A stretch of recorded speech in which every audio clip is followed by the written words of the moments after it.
श्री विष्णूंना समर्पित असलेला आणि 3 वर्षातून एकदा येणारा महिना म्हणजे अधिक महिना. अधिक महिन्यामध्ये वेगवेगळ्या गोष्टी केल्या जातात. दानधर्म, पूजापाठ या गोष्टींना सुद्धा अधिक महिन्यामध्ये विशेष महत्त्व आहे. त्याचप्रमाणे या अधिक महिन्यामध्ये आईची ओटी भरली जाते. सौभाग्यवती महिला आपली जोडवी बदलतात. आणि अजून एक विशेष गोष्ट या अधिक महिन्यामध्ये केली जाते ती म्हणजे जावयाला नारायणाचा मान दिला जातो. आपल्या जावयाला विष्णू स्वरूप मानून त्याची पूजा केली जाते. त्याचा मानपान जो आहे तर तो केला जातो आणि त्याला वाण म्हणून सुद्धा काही वस्तू ज्या आहेत तर त्या दिल्या जातात.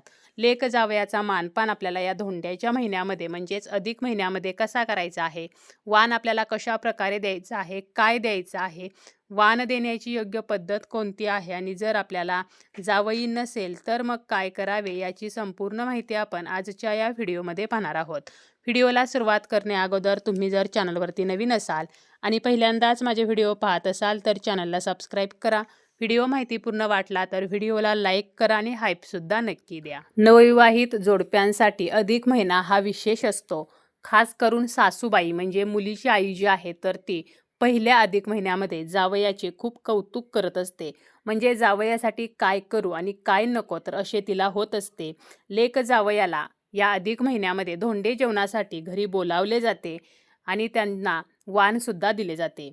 या धोंड्याच्या महिन्यामध्ये लेक जावयाला एवढे महत्त्व का आहे तर धोंड्याचा महिना म्हणजे अधिक महिना जो आहे तर तो विष्णूंना समर्पित आहे. आणि त्याचप्रमाणे आपली मुलगी जी आहे तर ती आणि आपला जावई तर ते लक्ष्मीनारायणाचा जोडा आहेत म्हणून त्यांना आपल्या घरी बोलावले जाते आणि त्यांचा विशेष मानपान जो आहे तर तो सुद्धा केला जातो. या अधिक महिन्यामध्ये आपण ज्याप्रमाणे विष्णूची पूजा करतो त्याचप्रमाणे आपल्याला जावयाचा सुद्धा मानपान करायचा आहे. आपल्या जावयाला बोलावून त्यांना विष्णू स्वरूप मानून आपण हा मानपान करत असतो आणि त्यांना धोंड्याचे जेवण जे आहे तर ते जेवायला आपण घालत असतो. लेक जावयाला बोलावण्यासोबतच त्यांच्या घरातल्या इतर व्यक्तींना सुद्धा आपण बोलावू शकतो. आपल्याला ज्याप्रमाणे शक्य आहे तर त्याप्रमाणे आपल्याला हा मानपान जो आहे तर तो करायचा आहे. त्या निमित्ताने का होईना परंतु हल्लीच्या धावपळीच्या जगामध्ये 2 कुटुंब जे आहेत त्या कुटुंबातील व्यक्ती ज्या आहेत तर त्या एकत्र येतात. त्यांच्यामध्ये गप्पा होतात, विचारांची देवाणघेवाण होत असते. त्यामुळे अधिक महिना जो आहे तर तो अत्यंत खास आहे.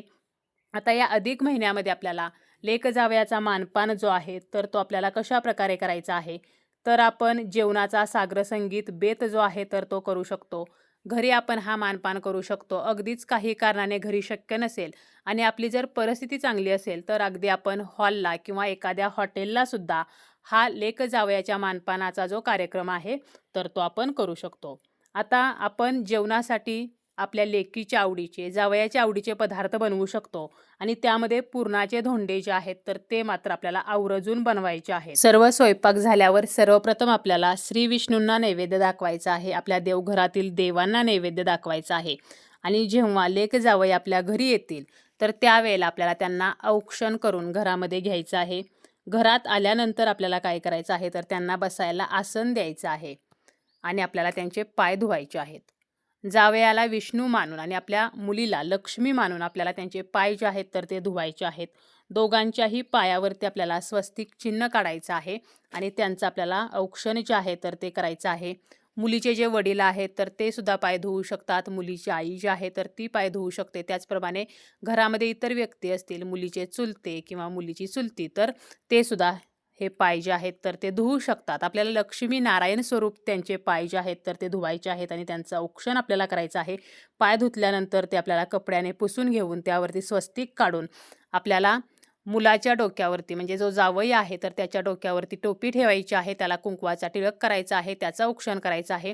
त्याचप्रमाणे मुलीला सुद्धा हळदी कुंकू लावून तिचं सुद्धा औक्षण आपल्याला करायचं आहे. आता हे जेव्हा आपण औक्षण करत असतो तर त्यावेळेला ताट जे आहे तर ते कसं तयार करायचं आहे म्हणजे आपल्याला ह्या वेळेला वाण जे आहे तर ते द्यायचं आहे. त्यामुळे हे वाणाचे ताट जे आहे तर ते आपण कशा पद्धतीने तयार करू शकतो तर आपल्याला काय करायचं आहे, एक ताट घ्यायचं आहे. मग यामध्ये आपण चांदीचं ताट घेऊ शकतो. चांदीचं ताट घेणं ज्यांना शक्य आहे तर त्यांनी चांदीचं ताट घ्यावं. परंतु प्रत्येकाला चांदीचं ताट जे आहे तर ते जावयाला देणं शक्य नाही. त्यामुळे आपण तांब्याचं ताट घेऊ शकतो, पितळेचं घेऊ शकतो. अगदी काही जमलं नाही तर स्टीलचं ताट जे आहे तर ते घेतलं तरीसुद्धा चालेल. आता ह्या ताटामध्ये आपल्याला काय करायचं आहे तर आपण जर अनारशाचं वाण देणार असू, वाण जे आहे तर ते जाळीदार पदार्थांचं दिलं जातं जसं की अनारसे आहेत, त्यानंतर म्हैसूर पाक आहे, बत्ताशे आहेत. ज्याचं आपल्याला वाण द्यायचं आहे, तर ते आपल्याला ठेवायचं आहे. तर ते ठेवताना आपल्याला 30 आणि 3 असं ठेवायचं आहे. म्हणजे 30 आणि 3 33 झालं. परंतु म्हणताना ते 33 न म्हणता 3 आणि 30 तर या संख्येमध्ये म्हटलं जातं. त्यामुळे आपल्याला अनारसे जे आहेत तर ते 30 आणि 3 म्हणजे 33 अनारसे ठेवायचे आहेत. त्यानंतर आपल्याला पानाचा विडा ठेवायचा आहे. म्हणजे पान, सुपारी, खारीक, दक्षिणा तर असा पानाचा विडा ठेवायचा आहे. जे अनारसे आपण ठेवलेले आहेत तर त्यावरतीच आपल्याला चांदीचं निरंजन जे आहे तर ते ठेवायचं आहे आणि ते निरंजन आपल्याला प्रज्वलित करायचं आहे. त्यानं आपल्याला आपल्या जावयाचं, लेकीचं औक्षण जे आहे तर ते करायचं आहे. आता चांदीचं निरंजन देणे शक्य झालं नाही तर आपण कोणत्याही धातूचं निरंजन जे आहे तर ते घ्यायचं आहे. परंतु आपल्याला जावयाला वाण देताना निरंजन जे आहे तर त्याला खूप महत्त्व आहे. त्यामुळे निरंजन आवर्जून त्या ताटामध्ये असायला हवं आणि ते प्रज्वलित करून जावयाचं औक्षण करून ते ताट जे आहे तर ते जावयाच्या हातामध्ये द्यायचं आहे. म्हणजेच काय तर आपल्याला जावयाला वाण जे आहे तर ते द्यायचं आहे. अनारशाला अपूप दान असे सुद्धा म्हटलं जातं. अपूप म्हणजे काय तर जाळीदार पदार्थ. तांदूळ किंवा गव्हाच्या पिठामध्ये तूप आणि गूळ घालून केलेला जाळीदार पदार्थ म्हणजे अनारसे. तर हे जावयाला अधिक महिन्यामध्ये दिले जातात. परंतु अनारसे करणे शक्य झालं नाही तर आपण त्याऐवजी म्हैसूर पाक, बत्ताशे जे आहेत तर ते सुद्धा देऊ शकतो. आता बत्ताशाचं वाण देताना आपण छोटे बत्ताशे किंवा मोठे बत्ताशे घेतले तरी चालतील, परंतु ते तुटके फुटके नसावेत. आता हे वाण दिल्यानंतर जावयाला आपल्याला ड्रेससुद्धा द्यायचा आहे. मुलीला सुद्धा साडी द्यायची आहे. त्यासोबत मुलीला जोडवीसुद्धा दिली जातात. आई जी आहे तर ती मुलीला जोडवी देत असते. विड्याच्या पानावरती जोडवी ठेवायची आहेत आणि ती जोडवी द्यायची आहेत. मुलीच्या पायामध्ये ती जोडवी घातली तरी सुद्धा चालतात.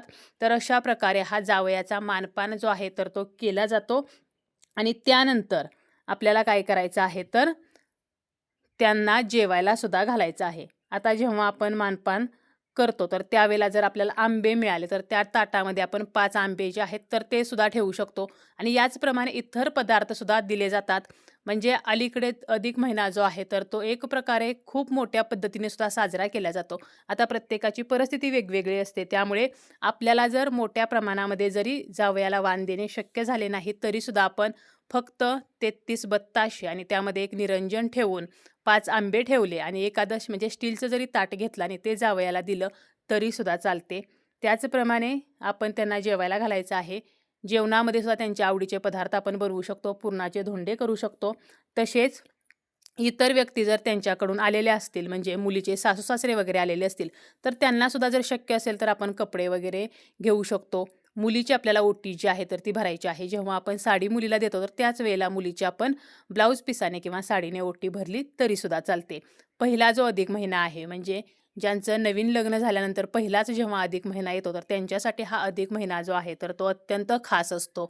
आता वाण आपण देत असताना अमुक असेच वाण दिले पाहिजे किंवा चांदीचीच वस्तू पाहिजे, सोन्याचीच पाहिजे असं अजिबात नाही. अगदी काही भागामध्ये सोन्याची चैन, अंगठीसुद्धा जावयाला करतात. परंतु आपल्याला सोने-चांदी देणे शक्य झालं नाही तरी आपण कोणत्याही धातूचं निरंजन आणि स्टीलचं ताट त्यामध्ये अनारसे ठेवून दिलं, एवढं जरी वाण दिलं तरीसुद्धा चालते.